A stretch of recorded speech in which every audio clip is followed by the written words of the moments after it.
Hello, and welcome to Ryan and Brian's Bible Bistro, a podcast all about the Bible, theology, and all things related to the Christian faith. I'm the Ryan half of Ryan and Brian, and this is episode number 27. Last week, Brian and I talked about who God is, and in this episode, Brian and I are talking about the nature of sin and what sin can tell us about who God is. In addition, we're talking about the 4 relationships that have been broken because of sin. So there's a lot of talking about sin, but it's a great conversation. As a reminder, you can also now view each episode on YouTube by searching for Ryan and Brian's Bible Bistro. You can also find links for the video on our Facebook page, as well as on our webpage, thebiblebistro.com. Before we get started, we could use your help. We're looking for suggestions on what topics we should talk about next. The Bistro is focused on talking about scripture and theology, so if you have questions about a certain biblical text or theology, we want to know. We have a post right now on Facebook you can comment on, or you can also go to the website, thebiblebistro.com, and click on the button in the upper right corner to send us an email. We really do want your input.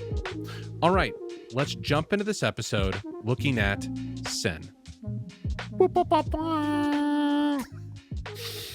There it is, and we're back. Hey, Ryan, how are you doing? I'm good, Brian. How are you? I'm the Brian half of Ryan and Brian. I never get to say that. You say every episode, you say, I'm the Ryan half of Ryan and Brian. I'm happy to relinquish those responsibilities to you. I just want to say I'm the Brian half of Ryan and Brian. You are the Brian half, okay. And I'm the Ryan half. I'm not the Ryan part of Brian. Together we're a whole. Moving on. So we're in the bistro. We just had some wonderful lunch. Yeah.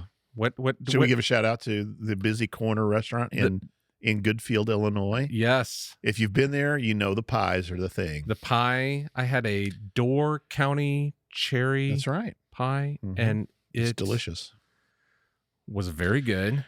I, for the first time ever, had the chocolate silk pecan pie, which is like a chocolate pie and a pecan pie had a baby, and it was amazing. Oh, those hybrid babies. Yes. They're delicious. Hybrid pie babies. Hybrid pie babies. Well, welcome back to the bistro, everyone. We like to eat in the bistro. Well, you're in video, so now they know for both of us. For me, I'm saying for... Okay, whatever. For both of us, you said. That's fine. Anyway, I'm staring right in the camera. All right, so... Brian, what do you want to... I know what we're going to talk about. Tell us what we're going to talk about. We're going to talk about sin today. Ooh. Yeah, well, it's kind of funny because we're talking a little bit theology now. We talked about the theology of God. He's a creator and these kind of things. In a funny way, when I first started thinking about sin in relationship to what it was and thinking from a theological standpoint, again, the same thing we've been talking about, learning how to think about it and talk about it well in an accurate, truthful way. It really helped me kind of understand what this Christianity thing is all about in a strange way. I know it sounds strange to say sin is kind of what really helped me figure a few things out. You're right. It is a strange way. Well, that's me, right? I just think about things a little bit differently sometimes. But, for me, it was really beginning to understand what the nature of sin was. I'll just start this way. And there's a couple of different ways we could think about it. But when I was a kid, I would always think in terms of Christianity, just being a list of those things you avoid. If you're a good Christian, you don't do this, you don't do that, and that was kind of what I thought about in those terms. But I think it's a bit more than that. And there's a reason that sin is what it comes down to. And right. So there's a couple different ways I want to approach this. The first one, I kind of want to look at the beginning of sin, if you will. If we think about the first part of the book of Genesis. So Genesis 1 and 2, we have this idea of creation. And I think we have to start this way. We'll often talk about the world we live in being fallen. Have you ever heard that idea? Yes. We live in a fallen world. And we look around us and we see evidence of that. We see, brokenness. We see wars. We see violence. Reports this week, for example, they were talking about shootings in Chicago and just the number. We see all these kind of things, and we say this is not the way God intended this world to be. And so I always say this. We talked last time on the podcast about God. What it means for Him to be God is He's the creator of everything. Right. That's kind of the very foundational, basic idea that He created all things that exist. And for us to understand anything else, I think, before we go any further, we need to understand that the way God created the world was good. Right. So yes. So it wasn't created in a bad. Right. It's good, just like his character. Right. Sorry. So I should have taken that drink before. Video. So we edit that out. So the beginning of the book of Genesis really shows us that God created the world good. In fact, you remember Genesis chapter 1, you have the 7 days of creation. There's 6 days God created, the seventh day he rested. Every day, you might remember this, it talks about God created, and it'll say it was morning and evening the first day, morning and evening the second day. But the other thing it says for every day is God looked at God looked at what he had made and saw that it was good. The word, I'll say this, I'm kind of proud. Ryan's after all my cajoling, has finally made the commitment to study some Greek. Yes. So because of that, I'm going to start talking about Hebrew. So, so the Hebrew word for good, perfect, is tov. Tov. So every day he says, he looked at all he said was tov until he gets to the 6th day. And of course, 6 days is the day that God creates human beings. Mm-hmm. So he makes human beings in his image. In fact, go ahead and look at Genesis chapter 1. Since we're talking about this, we might as well read this little part of it. And I'll say if you're in a place you want to follow along on today's podcast, Genesis 1 through 3 is really where I'm going to hang out a lot of the day today, I think. The Genesis 1:27 is talking about that 6th day. And here's what it says. So God created mankind or humanity in his own image. In the image of God, he created them, male and female, he created them. Technically in Hebrew, it says he created him. Male and female, he created them, but we don't have to go there. But God blessed them and said to them, be fruitful and increase in number, fill the earth and subdue it, which we've talked about before. Rule over the fish of the sea, the birds of the air, over every living creature that moves along the ground. Then God says, I give you every seed-bearing plant, whole earth, and every tree that has fruit in it, seed in it, they will be yours for food. All the beasts of the earth, all the birds of the sky, and all the creatures move along the ground. Everything has breath of life in it. I give every green plant for food, and it was so. And then verse 31, listen to this. God saw all that he had made. So he's setting back the end of the 6 days of creation, the day he made humanity, and he said it was very good. The word there's tov meod. So every day he says, this is tov, this is good, this is good. And then that last day he says, this is tov meod, this is very good. Kind of an emphatic. The meod is the very. Is an emphatic form. This is very good. And so the way God created the world is good. And I think we have to believe that. We have to understand that first, or I'll sometimes say the rest of the Bible makes no sense. But some of our favorite words about what God is doing in the world are words that begin with an R-E, I always say, like restore. Yes. Or redeem, renew.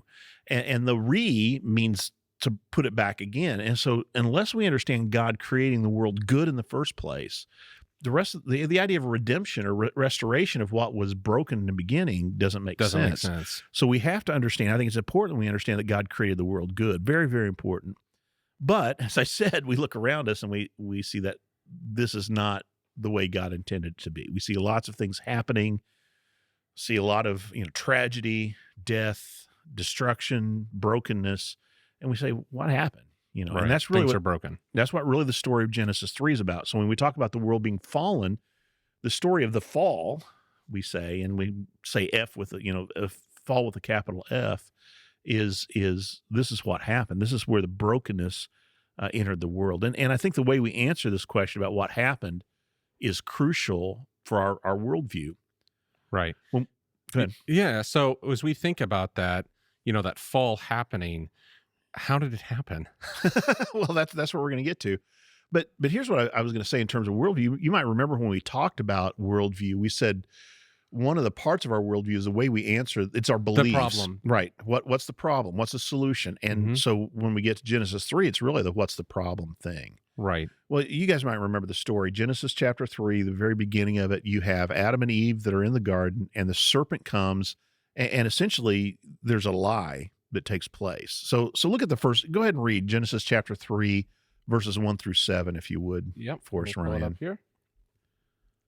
Now the serpent was more crafty than any of the wild animals the Lord God had made. He said to the woman, did God really say, you must not eat from any tree in the garden? The woman said to the serpent, We may eat fruit from the trees in the garden, but God did say, you must not eat fruit from the tree that is in the middle of the garden, and you must not touch it, or you will die. You will not certainly die, the serpent said to the woman, for God knows that when you eat from it, your eyes will be opened, and you will be like God, knowing good and evil. When the woman saw that the fruit of the tree was good for food and pleasing to the eye, and also desirable for gaining wisdom, she took some and ate it. She also gave some to her husband, who was with her, and he ate it. Then the eyes of both of them were opened, and they realized they were naked, so they sewed fig leaves together and made coverings for themselves. So this idea is that the serpent, we can talk about the identity of the serpent, but here, this is what he's identified as. The serpent comes and lies to the woman about what God has said. So there's this idea of a lie, of an untruth. Did God really say? Questioning what God had said, questioning God's reality, trying to distort that perspective. Exactly. Did God really say? And then when she said, "Well, yeah, God said that," she reiterates what God had said, and then his response is, "You will not surely die." Now that's a direct contradiction to what God had said, right? Contradiction to truth, and it's what happened is that death entered their world because of their going with the serpent. I call it sometimes rebellion. They rebel against God's order.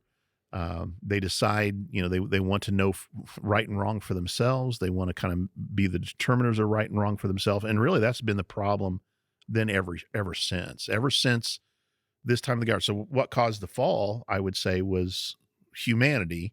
Adam and Eve, of course, they were the total of humanity at that point, right? But they rebelled against humanity. And I say or against God, I should say. And we have all followed in that. We have all chosen to rebel against God, is what I would say. Yeah, and so God gave them a choice. I think so. Yeah. Yeah, which is kind of interesting. I think that's a hard thing, I think, sometimes for us to get our mind around of, like, if God knows this is going to happen and there's going to be this separation, what does it mean for God to give choice to them? Well, and there are different ways that people interpret this, but yeah, I understand this to be a true choice that Adam and Eve have to do what God has said. But we talked last time, God had already known kind of what was going to happen. So the question sometimes I get when I talk about this is why even bother? Why did he do it? You sometimes say to me, Ryan, everything goes back to a movie for you. Yes. So I'll say that there's a theological treatise that I like to talk about with this when I'm thinking about this, and it's Bruce Almighty. Okay. Yes. I saw the movie Bruce Almighty. It's a pretty interesting movie. It is an interesting movie. It's actually got a lot going on theologically. It's a good movie for provoking thought. But there's at one point where the actor who's playing God, who is Morgan Freeman. I can never remember his name, but Morgan Freeman's playing God. And he appears to Bruce. Now, the whole point is Bruce kind of wants God's power because he thinks he can kind of do it better, which is really what the fall's about, I think. It's like... Oh, there we go, yeah. It's like, here's a movie about the... Well, and we do this. And so he's really made a mess of things. And he's kind of sitting there. He's unhappy. He thinks he's making himself happy because that's the whole thing in the first point is, God, you're not doing things the way I want, and my life's a mess. So he's got this power. And then... But here's what Morgan Freeman says to him. He says you can do anything you want, but you can't make someone love you, right? Mm-hmm. You can't affect. And so Bruce says basically, well, how can I make somebody love me with giving them free will? And Morgan Freeman, playing God, says, welcome to my world. Okay. Now, here, I think there's a couple things going on here. I would say love without choice is not love, right? It's force. Love is a giving. It's a giving of ourselves. Right. Any person, God's love for us is a gift. It's him giving of himself for us. And when you force that, it's not love, right? It's something. It becomes something different. In fact, we use pretty bad words for things that have to do with, trying to force love. It becomes a very sick, a very kind of manipulative. You can use all kinds of different terms to think about what that means. And so when you think about God giving us the choice to love, here's the other thing is, we didn't talk about this a lot, but in Genesis 1, it says that he created us in his image. And so I think, and there's a lot of question about what exactly that means. Yes. when we talked about God, I think at least a couple things it means. When we talked about the theology of God in a previous episode, it at least means we're communicative. Right. We're able to communicate in a different way. Now, animals, somebody say, well, they communicate with one another, but not in the same way that we can sit here and have a podcast about these kind of ideas. They're not philosophized. Right. There's not philosophy. Right. And to the degree of specificity and the way that we can use language. So we're communicative. I would say we're creative. God was the creator. He made the world, but then he gave us the ability to take the things that he made and use them in a way that are creative. So we can, we make art, we manufacture tools to use, music. All of those kind of things are a way in which we're not God, but we are in his image. And so we do those kind of things. But I think the other thing is love.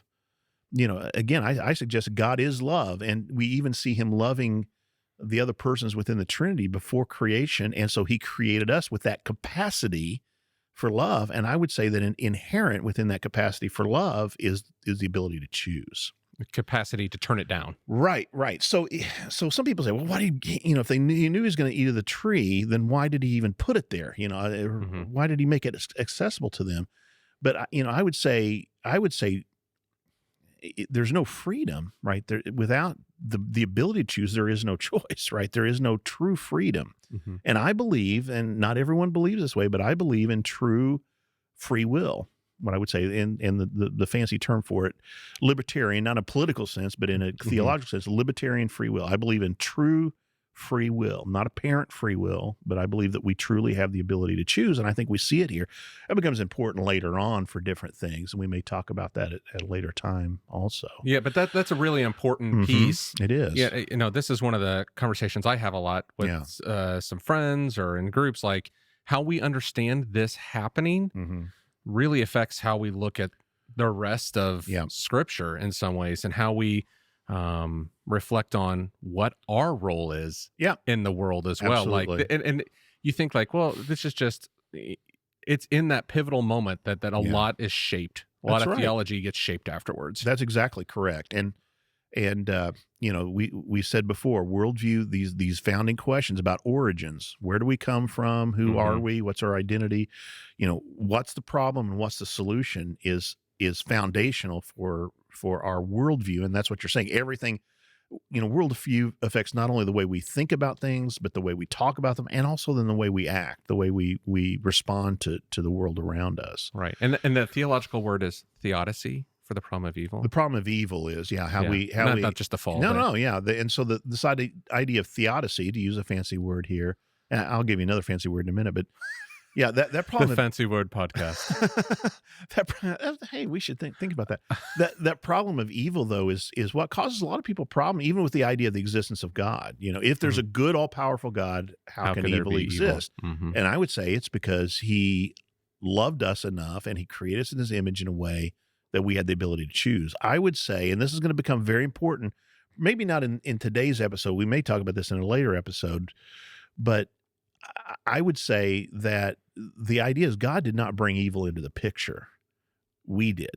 When we chose, with our free will to rebel against him, we're the ones who brought this into the picture.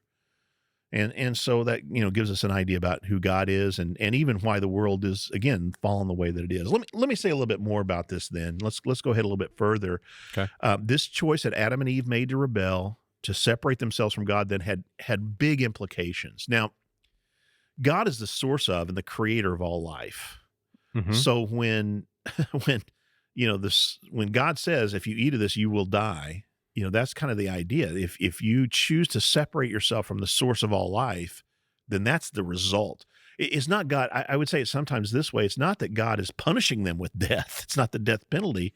It's him saying, if you separate yourself from the source of life, this is going to be the natural consequence. Now, in an essence, and this is just something for us to think about at some point, but in essence, if God would have, and I think we've talked about this before, if God would have that day said, I'm going to let you die then, who would there be to accuse him? Right. I think he would be totally justified in doing that. But, instead, as I've said before, God is merciful. And he still sustains them even as they separate themselves. He still allows them to live. He sustains their life. I suspect that it would not even have, it's not that God would have to kill them. It would be simply that he would not continue to sustain their life, and they would have died. Mm-hmm. So they separate themselves, and that has implications for us then as well. If we think about, a lot of people talk about this idea of the fall then and the implications and the way that we understand this affecting all of humanity, and I would say it affected the entire universe, also has some questions. So what I say is we have followed them as human beings and all descended from Adam and Eve. We have followed them in that rebellion. We have all ourselves then made the same choice. Well, with one notable exception. Who? Jesus. Jesus is the answer. That's a great answer. I would say Jesus is always the answer. We don't always know the right question. So this idea that we've all followed then has had implications. But the way I like to think about this is I like to think about broken relationships when we're talking about this sin. And I'm not the only one. There are lots of other people who've talked about this in this way. But I think we see 4 relationships that are broken as a result of Adam and Eve's sin. The first is, and the most obvious, is there's a broken relationship between God and humanity, God and Adam and Eve. Mm-hmm. Here's the way we picture it. You might remember later in this chapter, it says after they're hiding from God, it says God came to walk with them in the cool of the day. Yeah. And I love that image. And I always say this, I wish we had more in the Bible about what the world was like before the fall. Mm-hmm. There's very little about what the world was like before this took place. But that gives us just a glimpse that there was relationship. There was an intimacy that humanity had with God. And that's really what we're trying to, when we talk about redemption, that's what we're trying to get back to. Is that right relationship with God? Is being in right relationship with God. That's how we were created to be. That's what we were created for. And when we separated ourselves from him, that relationship became broken. Now, I think most Christians understand that we're, until God provided a way through Jesus Christ, is what we believe, we were separated from God. Most people understand there's a broken relationship there. Right. But I think there are other broken relationships that come as a result of this. First is I think there's a brokenness within ourselves. So you see it here, even in that passage that you read. You remember what happened at the very end of that passage? It says they hid. Their eyes were open and they knew they were naked, and so they hid. Okay. Mm-hmm. So that idea I would call shame, right? Mm-hmm. There's a brokenness within in themselves. I think before that, they had a sense of their proper place within creation, right? Mm-hmm. And there is now this sense of I'm not at peace with myself, mm-hmm. a brokenness within ourselves. And I think we all can relate to that. I don't know if we've all thought about it in terms of relationship within ourselves. Right. But, and I've said in some ways, this is for me the most difficult to understand being healed. Like I can understand the way that Christ made, I'm amazed by it, but that Christ restored that relationship with God, mm-hmm. Mm-hmm. Made it possible at least. But the idea that I will one day be at peace with myself is for me, and that maybe say something about me, but that's the thing that's hardest for me to understand what life will be like in the age to come, that there will be this sense of peace and rest and being, when I say at peace with myself. Mm-hmm. I think sometimes about the number of things that we do during the day. And I would say, I'm not trying to make a confession here or anything, but I would say the vast majority of my day is taken up with me doing things in order to give an appearance to other people of being together, right? Mm-hmm. We sometimes will talk about that, trying to hold it all together or give this appearance. Yeah. So, we take showers, we, make ourselves presentable, we dress with the same shirt every day or whatever. And that's right, son. Same shirt. And we do these kind of things. And there's a brokenness within ourselves. I mean, there's sometimes we all have these fears about ourselves and these feelings of inadequacy. Mm-hmm. At least I do. There's sometimes depression, right? And there are serious other kinds of ways that our minds are not at peace with themselves. And I think this is a result of this brokenness what Adam and Eve decided in separating ourselves, and again, we've all followed them in this, results in this kind of lack of peace within ourselves. Mm-hmm. The third relationship is then the brokenness between people, from one to the other, we might say, or broken relationships. So broken relationships with God, with ourselves, and then with others. And we see this. Let me read. This is in chapter 3, verse 16 is the image of it, I think, that we see. It says here in verse 16, to the woman he said, I will make your pains in childbearing very severe. You think even that joy of motherhood, comes in with pain. Mm-hmm. And, if you've seen that or been a part of that, you know that with painful labor, you'll give birth to children. And then there's this idea, your desire will be for your husband and he will rule over you, that there's going to be this kind of things not being established the way that they should. There's a brokenness there. Now, I think we see that illustrated even more clearly in Genesis chapter 4. If you remember, the very next story is about Cain and Abel. And here's the interesting thing, just because we talked about the brokenness within ourselves, I think we see this with Cain and Abel, because Cain, it begins with this sense of frustration or right. jealousy because his sacrifice was not acceptable. What came out of that then was him killing his brother. And I would say that's the ultimate act in a brokenness between two people, would be to try to take their life. I mean, this idea of murder, again, something given by God, the life that he is the only one who's the source of, right? Mm-hmm. To take into our own hands that we're going to take another person's life, right? Is an ultimate illustration of that brokenness. But I think we see it in other ways all the time. What are some other ways you think about in terms of, like, brokenness with each other? Yeah. Like not a severe murder maybe, but you see just whatever, fighting between people, fighting and divisions, hatred, prejudice maybe, you see this way that we're not in right relationship with one another. And then the fourth way, and sometimes this is the one that kind of messes with people, but I would say there's a brokenness with creation. Look at verses 17 through 19. I'll just keep on going here in this section. And again, we often call this the cursing section. This is the curse, and that's not a bad name for that. But I think we sometimes think about this as, well, this is God going, you didn't do what I want, so I'm going to mess with you. I'm punishing you. Instead, it'd be interesting, I think, to read this and think about God sadly saying, this is almost an announcement. God saying, sadly, because you have chosen to do this, here are the repercussions. Here are the effects. Here's what's happened. And so verses 17, it gives you a little bit different understanding, right? Absolutely. So verse 17, he says, to Adam, he said, because you listened to your wife and ate fruit from the tree about which I commanded you, you must not eat from it. Cursed is the ground because of you. So even creation itself was affected. Through painful toil, you will eat food from it all the days of your life. It will produce thorns and thistles for you. You will eat the plants of the field. By the sweat of your brow you will eat your food until you return to the ground, since from it you were taken. For dust you are, and to dust you shall return.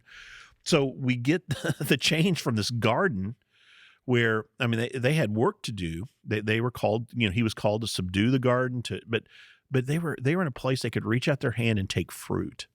And now the world has become a place instead where there is hardship and toil. It's going to fight against them. It's going to fight against them. And so we see this in I think today in natural disasters. We see it in diseases, and that's the ultimate there. He says, and you're going to return to the dust. Mm-hmm. You were created and given life, but now because you've chosen to separate yourself from life, ultimately this is death. So there's separation between us and God, separation within ourselves, I would say, and separation with other people, and a separation from creation itself, so that creation becomes not this partner, if you will, in our lives, but becomes this thing that we're at war against, or we're working against in a constant kind of way. And so here's the thing. I suspect that all sin fits within one of these categories. Okay. If you think about these three broken relationships. Or four. I'm sorry, four. These four broken relationships. Yeah. I think there's a way in which sin fits into that. So any sin you think of, I think would fit into one of those four relationships. Gotcha. You want to think about some? Do I want to think about some examples? Gluttony. Okay. After we had pies, you and I both made the joke about. Come on. We're going to talk about sin, and we just had. Well, who do you think? So, which of those relationships do you think that's most about? This idea of gluttony against ourselves. I think it's us. It's us taking, trying to fill, in essence, this emptiness in us, this lack in a different way. Now, it also, in some ways, and there's a really great book written about this a few years ago, really incredible, short book, but one of those that really changed my mind about stuff. And he talked about the way that our brokenness with God, we're trying to always fill that void that's within us, that we were created for that relationship. And when that relationship is gone, we try to fill it with other things. And the interesting thing is, if God is eternal, then that hole that is left within us can't be filled. It's eternally deep. Can't be filled by anything material. And so what we end up doing then is taking more and more of gluttony. We take more and more food, or, if you think about addictions, we take more and more of whatever we're addicted to, or, even he mentioned shopping addiction. We try to satisfy it with buying the right things. And, all of this is a brokenness. So there's an example. What are some other, like theft? Okay. So, you can think about this, I think, in a couple ways. How would you see theft primarily? Against each other. Against each other. I think you're taking what rightfully belongs to another person. You're thinking, I deserve it myself. There's a little bit of ourselves in that too, right? Like I think theft would have at its heart a me problem, which is greed. But yeah, we're doing something wrong to another person. Yeah. And we talked about this. I shoot a lot of videos for like a cancer center. Yeah, like, you know what I mean? Yeah. Even cancers and all that stuff, that it's broken creation is broken. Yes. Right. I did this interview with the doctor recently and talking about like our DNA cells are always splitting. Yeah. And when something goes wrong, it's the DNA gets changed. It gets changed a little bit. And Mutations, right? Yeah. Mutation. And it just takes that one letter in a DNA strand, and then it's, catastrophic effects. And I think that's what, when we talk about the brokenness with creation, that's what we're looking at, right? That's kind of the effects that we have. I'd say that there are ways we sin against creation too. When we think about maybe littering, or we think about misuse of the natural resource. God has given us these resources to use appropriately, but there are ways that we can misuse them, or we try to take them all for ourselves, or we don't treat the earth or the environment we find ourselves in with appropriate respect. Then this is a sin. I would also say, of course, we understand our relationship with God is broken, and we usually don't have to talk about that too much, but like the sin of idolatry, which is mentioned, interestingly, of course, in the Old Testament, it's a huge deal, but in the New Testament, it's mentioned frequently as well. Little children stay away from idols is the end of 1 John, for example, and Paul calls greed idolatry. And, there's these ways in which we're called not to set up idols. And that's a way that we're demonstrating, if you will, that brokenness we have with God. It's like the love of money. Right. That we put whatever we put in place of God, whatever we try to replace him with. Okay, so let me ask you about this. Sure. So, and I think the interesting thing is this is like, it's also not just something that we do, that like, the broken creation manifests itself. I always think about in the Psalm, you knit me together in my mother's womb, but then we see children that are born, stillborn, or, with have birth defects that, this is one of the things for me is like Satan messed with the building. What are you thinking about over there? Well, I think you said Satan messed with it. I don't think not it's Satan, but sin. Yeah, sin for sure. And I don't think here we need to be very careful. I'm not talking about particular sin. Right. Remember John 9, and just to make sure we're clear about what we're talking about here. John chapter 9, there was a man born blind. This is exactly what you're talking about. Yeah. He was born blind. And so the disciples had a question, and it was a theological question that who sinned? Was it him or his mother, right? Or his parents, literally is the way they ask it. And so that was a theological question. They had no question that his blindness was a result of sin. And actually, this is one of those worldview things. Yep. From in the first century, that was one of the beliefs. And we can actually look at, if you read the book of Tobit from the intertestamental period, from the Apocrypha, there's an example where sin is directly connected to blindness. And that was a belief that people had during this period of time. And so you remember Jesus said, neither this man nor his parents sinned. Now, he was not saying that they were sinless, right? He's not saying that they are immaculate. What he's saying is that this blindness was not a direct result of his sin or their sin, that you've misunderstood the question. Yes. And then he, of course, overturns the effects of the blindness, which is again, like we said before, pushing it back against these effects of the fall.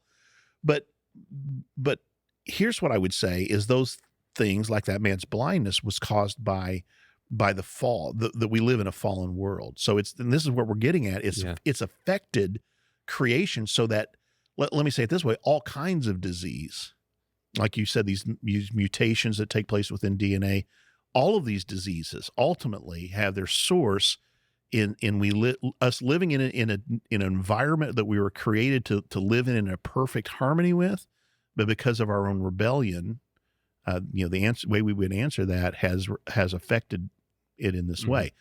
All kinds of diseases. We've just come through a year where we've had a serious pandemic, and so those kind of diseases, but also what you're talking about is a particular kind that affects us even in the womb, or can affect the mother, or these kind of things. So I would say that all of them, but it's because we're fallen, not because of a particular sin. It's not like you look at somebody and say, it's the creation is broken. And so the birthing process has pain in it now that wasn't intended. And so even those who come from it, we're not who we were designed to be. Well, and that's what it comes down to. We're no longer the people we were created to be. And so then what we look to in redemption or restoration, again, it only makes sense if we understand God creating the world good. When we're talking about restoration, we're working against these effects and trying to push back against the effects of these fall. Does that help, or is that okay? Yeah, that does help. And I think as we just keep coming back to this, I think this is really important for worldview. Absolutely. So important. This is foundational, I would say. So and I think you and I have had this conversation in our many phone conversations or fireside chat. Sure. Some of the, there's a really popular, I don't know how popular it is, but there's people using social media and stuff saying they're looking at these early Genesis things to change theology later. It's in these, where it's God says, don't eat from this tree because it's like knowledge of good and evil. And it's saying, well, the God in the Old Testament didn't want you to have knowledge. And he said you'd surely die. And did they die right away? No. You know what I mean? But it's how important it is for us to understand these this opening creation narrative and the fall and what that means and how that positions us in relationship to God. Right. Well, I do think those are foundational stories. And let me just address that good and evil thing a little bit there. I don't think it means that they didn't have knowledge of good and evil. It's the source of where that knowledge comes from, right? Because God is the source of good and evil. Like his, I shouldn't say the source of good and evil. He's the source of good, knowledge, right? Yeah. And what he, again, as we said in a former time, what is evil because it is opposed to his nature. It's opposed to who he is, and that's where we get to the sin idea. Sin are those things that are opposed to who God is. And so I think that's what we see here in this. Let me show you one more thing here in Genesis chapter 3. If you look at verse 15. And here's where, I want to make sure we're not just left in this kind of idea, well, the world's fallen, everything's broken, and what a mess. It's interesting to me, and we've talked before about even before the creation of the world, God had these plans in place. But Genesis 3:15 is the very first mention we have of what God is going to do in Jesus. And we call this a lot of times the Proto-Evangelium, the very first telling of the gospel story is what that means. And it's here in Genesis 3, which is really cool. It says, I will put enmity. This is kind of an idea of separation or always being at odds. I will put enmity between you. He's talking here to the serpent. This is the cursing for the serpent. Basically says you're going to crawl in your belly the rest of your life now. I will put enmity between you and between the woman, between Eve, and between your offspring. So the offspring, the children of the devil, that's a phrase that Jesus uses in John chapter 8, interestingly enough, and the woman, and her offspring. And he will crush, in other words, the one born of woman will crush your head and you will strike his heel. And we understand this to be a reference then to Jesus, that his, Satan. And again, this serpent, by the way, we didn't talk about this identity. I don't want to spend a ton of time on this. He's never called the devil or Satan here. I don't know if you've ever noticed that. But in the book of Revelation, it talks about that ancient serpent, the devil or Satan. I mean, that's so at least in Revelation, we have that thing made. And Jesus seems to think that this is the devil as well. He says the devil was a liar from the beginning. And so we think about this being a lie, about what God is doing. And so, we usually think of this as that's why traditionally we think of this as the devil or Satan. And I think there's good reason to think that. But we think about the victory he won, in a sense. Satan won over Jesus in Jesus being put to death. Yes. But, of course, that wasn't the end of the story. Right. And Jesus then becomes, through his resurrection, defeats death, becomes victorious over sin and death, and gives us a way now to escape this effects, this fall, and gives us, as you said before, the responsibility then of participating in overturning the effects of this fall as well. We talked before about this Christmas carol, Joy to the World, Yes. Farthest the curse is found, and that's where this idea of the proclamation of the gospel is, from Jesus' birth, his death, his resurrection, really gives us a way to push back against this curse and to overcome the effects of this curse then. And that's what we see then happening in God's kingdom. And that's what we look forward to in the age to come then as well. Yeah, the final crush of the head. Absolutely. So yeah, well, I think it's really interesting going back to this again as, not thinking of the curse as being God doing something, Right. but just kind of that announcement piece, like the PA system, like, the train's going to come to a stop, but like Right. basically God saying like, well, this is what's going to happen now. Here's what's Right. coming up because you chose, you participated in this and separated yourself from me. Yep. I think that's the way. I think it's interesting for us to think about it in that way. It's the way I would understand it. Yeah. I'll be honest, I hadn't thought of it. Yeah, well, and I think that's why we get these images sometimes, people, and that's why I think, again, theology is learning to think well about these things. We get this idea that people, God's so vindictive, didn't get his way, so he's going to curse you. He's going to bonk you on the head. Well, you didn't do what you're supposed to do. Whack-a-mole. Right. And I think it's that's more about us and our views of God and kind of a mistaken view than it is really looking at what God has. Again, theology is looking at what God has revealed about himself. And I see his mercy here. Yeah. Again, I think he could have, and the other thing people say, well, why didn't he just, kind of obliterate it? And I said, the very fact that we can ask this question means that he didn't.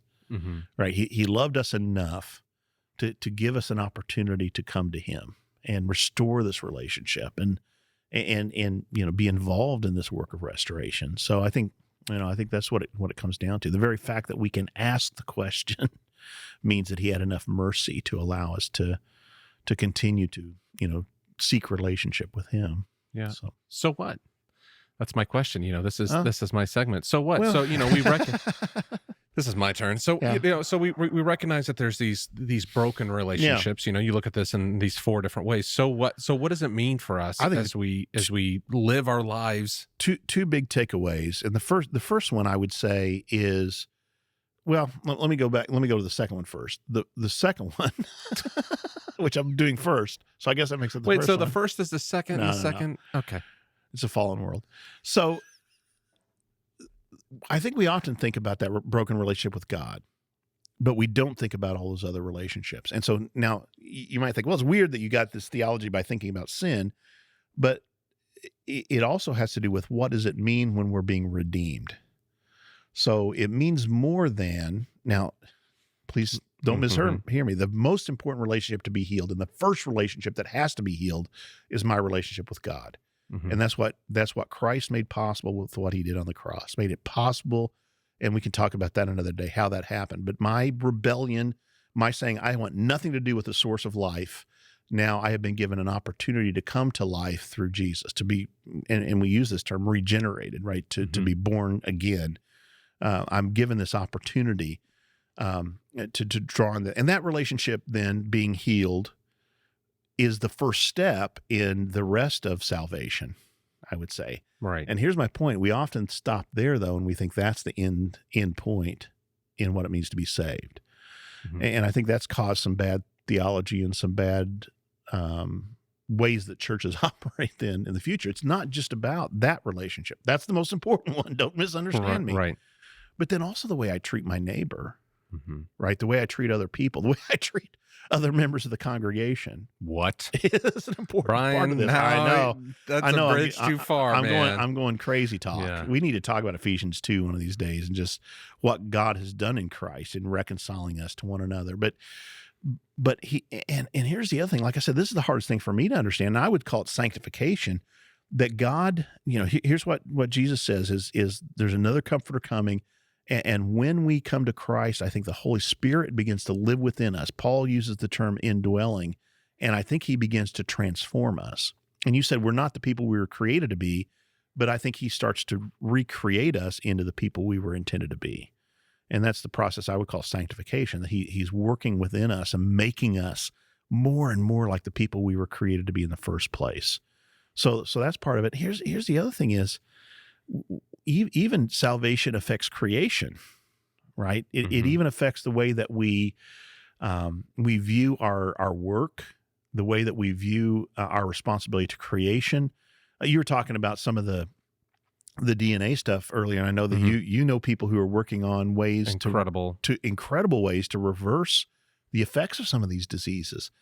And here's what we sometimes see that as a separate thing, but I would say, no, this is a part of the way that God is working in the world through his kingdom in order to bring about this idea of restoration.